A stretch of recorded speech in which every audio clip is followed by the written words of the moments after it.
تو ہم اللہ کی محبت میں بھی لوگوں کو معاف نہیں کرتے ہیں، کیونکہ ہمارے یہاں اللہ ہے نہیں، نام والا ہے، شاید اس کے بارے میں اتنی انفارمیشن نہیں ہے. تو اگر تھوڑا سا دینی لحاظ سے ہم دیکھیں تو اپنے میٹر کو ہم زیادہ سنبھال سکتے ہیں، نہیں تو مسائل تو سب کی زندگی میں رہیں گے، رہتے ہوئے آئے اور شاید آگے بھی رہیں گے. صبح سویرے پاکستان، صبح سویرے پاکستان. تعلیم کتنا امپورٹنٹ پارٹ ہے کہ برداشت کا مادہ آپ کے اندر ہو. عدم برداشت جو ہے کیوں ہوتا جا رہا ہے؟ تو تعلیم کو لے کر میں چاہوں گا ڈاکٹر عمران آپ ذرا اس پر روشنی ڈالیں. تعلیم کتنا میٹر کرتی ہے اور تعلیم کس قسم کی میٹر کرتی ہے؟ صرف کتابیں پڑھ لینا میٹر کرتا ہے یا پھر ایتھکس بھی ہوتے ہیں، کچھ کوڈز ہوتے ہیں، کچھ نارمز ہوتے ہیں، کچھ ویلیوز ہوتے ہیں؟ ہم لیک کہاں کر رہے ہیں؟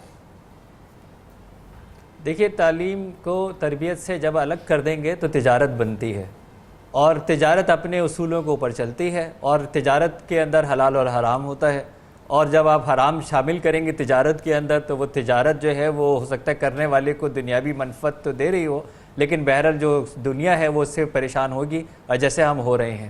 ہمیں دین کے تعلیم کے اصول سکھانے ہوں گے، اور وہ اصول کے لیے کسی بہت بڑی کتاب، کسی بہت بڑی یونیورسٹی کی ضرورت نہیں ہے. اگر یہ بات کہہ دی ہمیں گائیڈ لائن کے اوپر کہ آپ بسم اللہ الرحمن الرحیم کہہ کر ہر کام شروع کریں، تو اس کا ترجمہ بھی بتائیں کہ یہ رحمان کون ہوتا ہے اور رحیم کون ہوتا ہے. رحمان اللہ تبارک و تعالیٰ کی وہ صفت جو اس کو نہیں مانتا اس کو بھی دیتا ہے، یہ رحمان ہے، اور جو اس کو مانتا ہے اس کو بھی دیتا ہے، وہ رحیم ہے. تو اب ہمیں اصول یہ سکھایا کہ آپ کے سامنے والی کی اگر رائے آپ سے مختلف بھی ہے، اس کا کہیں یہ مطلب نہیں ہے کہ اس کو رد کر دیا جائے گا. اب حضرت موسیٰ علیہ السلام کو اللہ تبارک و تعالیٰ یہ کہہ رہے ہیں کہ فرعون کے دربار میں جاؤ. وہ فرعون جو خدائی کا دعویٰ کرتا ہے اس کے دربار میں جاؤ، وہ سرکش ہو گیا ہے، اس کو آیا کہ حق پیغام پہنچاؤ اور دیکھو اس سے نرمی سے بات کرنا. اب آپ اصول سنیں، اس کو کہہ رہے ہیں نرمی سے بات کرنا. پھر جب حضرت موسیٰ علیہ السلام فرعون کے دربار میں گئے ہیں اور وہ جو جادوگر حق پیش کرنا چاہتے ہیں اپنی طرف سے، تو حضرت موسیٰ نے کہا کہ پہلے آپ پیش کریں. اس کا مطلب یہ ہے کہ آپ سامنے والے کو یہ کہہ رہے ہیں کہ میں پہلے آپ کی سنوں گا، اس کے بعد میں اپنی سناؤں گا. ہمارے ہاں جو ہے یہ بالکل الٹ ہے. یہ سارے وہ اصول ہیں جو سیرت طیبہ سے ملیں گے، جو آپ کو بنیادی اصول ملیں گے کہ گفتگو کے اندر جب آپ سامنے والے کو پہلے موقع دیتے ہیں، تحمل سے سنتے ہیں، تو آپ کی بات زیادہ اثر انداز ہو سکتی ہے. لیکن جب آپ سامنے والے کو بولنے نہیں دیں گے، اس کے بولنے سے پہلے اختلاف رکھیں گے، تو وہ اپنے اس کو حد کی عزت سمجھے گا. یہاں پہ ابھی تھوڑے دنوں میں رمضان شروع ہونے والا ہے. عصر اور مغرب کا جو ٹائم ہوتا ہے وہ ٹائم ہوتا ہے جہاں پہ مزدور کو مزدوری اس کے پسینہ خشک ہونے سے پہلے ملنے والی ہے. یعنی وہ فرشتے جو ہے وہ زمین کے اوپر آتے ہیں اور وہ جو انعام ہے جو ابھی روزہ کھلنے والا ہے وہ دینا چاہتے ہیں. اس کے اندر جس طرح ہم اپنے گھروں میں جاتے ہیں، لوگوں کو سائڈیں مارتے ہوئے، دھکے دیتے ہوئے، گاڑیاں تیز چلاتے ہوئے، اپنی اور لوگوں کی زندگی خطرہ کرتے ہوئے، کیا کرنے کے لیے؟ کہ اللہ کی خوشنودی حاصل کرنے کے لیے جا رہے ہیں. ہمیں روح ہی نہیں بتائی جا رہی. ہمارے آنسر سے عبادات کی، اخلاقیات کی، تعلیم کی، رویوں کی روح نکل گئی ہے. جب آپ روح نکل جائیں گے تو اس کے بعد پھر یہ فساد جو ہے وہ بھی نظر آتا ہے. یہ جو انڈسپلن نظر آتا ہے یہ اسی لیے نظر آ رہا ہے. دوسری بات یہ کہ ہم اصل میں کلیئر نہیں کر رہے. آپ جو ہے وہ آپ کو اچھی طرح معلوم ہے کہ پانی کو بھاپ میں تبدیل ہونے کے لیے 100 ڈگری سینٹی گریڈ کا ٹیمپریچر چاہیے ہوتا ہے. اب آپ یہ مجھے بتائیں کہ اگر ایک ٹھنڈا پانی ہے اس کو 100 ڈگری تک پہنچنے میں کتنی دیر لگے گی، اور اگر ایک پانی پہلے ہی 80 ڈگری کے اوپر ہے تو اس کو بھاپ بننے میں کتنی دیر لگے گی؟ تو وہ فوری جو ہے وہ بھاپ بن جائے گا. اور ہم لوگ جو ہے وہ بحیثیت مجموعی 99 کے اوپر ہر وقت گھوم رہے ہیں. تو آپ سوچیں کہ ذرا سا ٹریگر ہوتا ہے. ابھی جو ہے وہ لائر صاحبہ زیادہ اچھا بتائیں گی کہ چھوٹی سی بات کے اوپر قتل و غارت گری ہوتی ہے. چھوٹی بات کے اوپر لگتا ہے کہ یہ چھوٹی بات ہے. یہ چھوٹی بات نہیں ہے. وہ پانی 90 کے اوپر ہے ہر آدمی کا.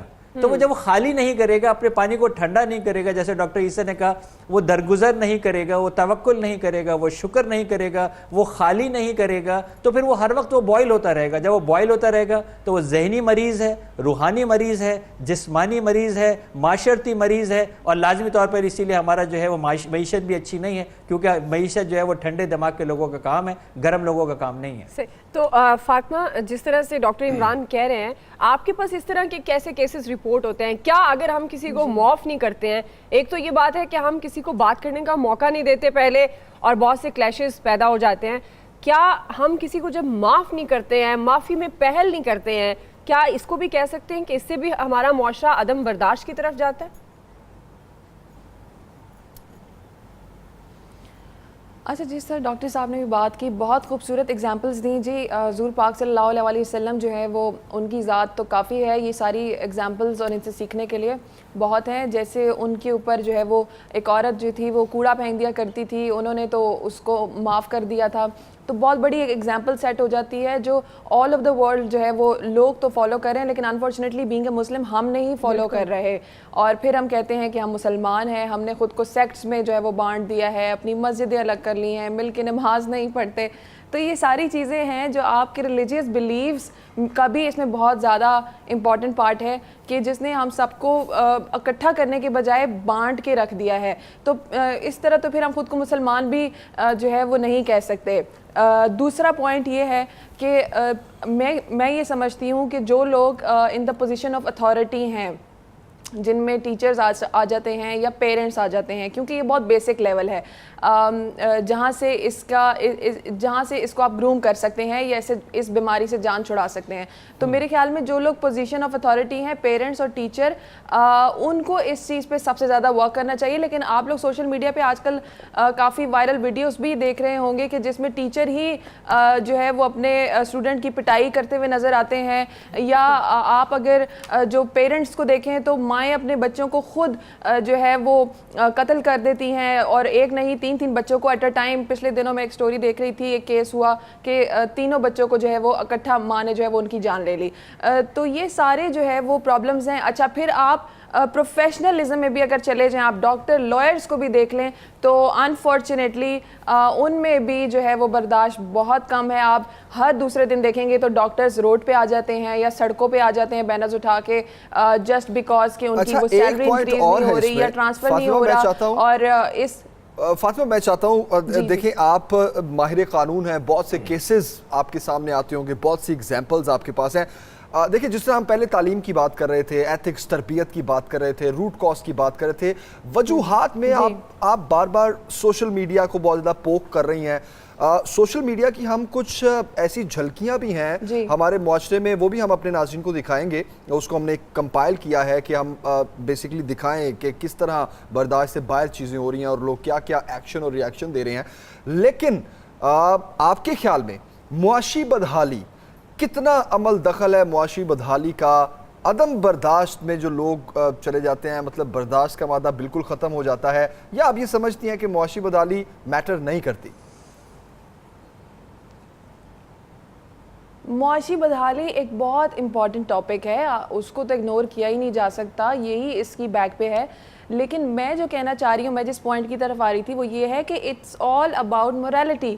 یہ آپ کو میں آ کے آپ کو نہیں سکھا سکتی, آپ مجھے نہیں, یہ ہمیں روٹ لیول سے ہی سٹارٹ کرنا پڑے گا. روٹ لیول پہ ہی جن لوگوں کی ذمہ داری بنتی ہے, ایون آور لیڈر ایز ویل, ہمارے ملک کے جو پولیٹیشنز, آپ پولیٹیشنز کو دیکھ لیں وہ کیا کر رہے ہیں, ایک دوسرے پہ جو ہے وہ کیچڑ اچھال رہے ہیں. آپ ٹاک شوز میں دیکھ لیں, بجائے یہ کہ کوئی ہیلدی ڈیبیٹس کی جائیں وہ ایک دوسرے کی جو ہے وہ کردار کشی پہ آ جاتے ہیں. تو the point which I am going to make here کہ روٹ لیول سے اس کو سٹارٹ کریں. معاشی بدحالی ایک ریزن ہو سکتا ہے, لیکن اس کی جو سب سے بڑا پرابلم ہے وہ یہ ہے کہ موریلٹی جو ہے وہ کھو گئی ہے کہیں, جو ہمیں شروع سے سکھائی نہیں جاتی, گھروں میں بتائی نہیں جاتی, تربیت میں کمی رہ جاتی ہے, جس کی وجہ سے وہ ساری زندگی جو ہے وہ ہماری پوری جنریشن جو ہے وہ ایک الگ ہی قسم کی دوڑ میں ہے جس میں ان میں برداشت نہیں ہے. اور سوشل میڈیا کا میں بار بار ذکر اس لیے کر رہی ہوں کیونکہ آج کل سوشل میڈیا کا دور ہے, اور میرے خیال میں کہ ہماری سوسائٹی کی ایک بہت بڑی پرسنٹیج جو ہے وہ سوشل میڈیا پہ ہے. آف سوشل میڈیا بھی یہی ریزنز ہیں کہ یا تو معاشی بدحالی ہے, اور یا تو پھر کسی اور کی بات برداشت کرنے کی وہ سخت ہی ختم ہوتی جا رہی ہے. لیکن یس فائنینشیل جو ریسٹرینٹس ہیں, کنسٹرینٹس ہیں, وہ آپ کو جو ہے وہ اس پوائنٹ پہ لے آ جاتے ہیں کہ آپ کسی کی بات کو برداشت ہی نہیں کر پاتے. بالکل صحیح. کچھ معاملات اب دیکھیں, جو موریلٹی کی آپ بات کی تھی فاطمہ, بالکل ٹھیک ہے. ہم بیسیکلی اعلیٰ عہدوں پر بیٹھے لوگوں کو جب دیکھیں گے, جن لوگوں کے ہاتھوں میں پاور ہے, اس میں ہمارے پیرنٹس بھی آتے ہیں, ٹیچرز بھی آتے ہیں, رول ماڈلز ہمارے پولیٹیشنز بھی آتے ہیں, یہ بات بالکل ٹھیک ہے. لیکن چھوٹے چھوٹے معاملات ہم اپنی سوسائٹی میں معاشرے میں ارد گرد دیکھتے ہیں کہ روڈ ریجز کے معاملات ہیں,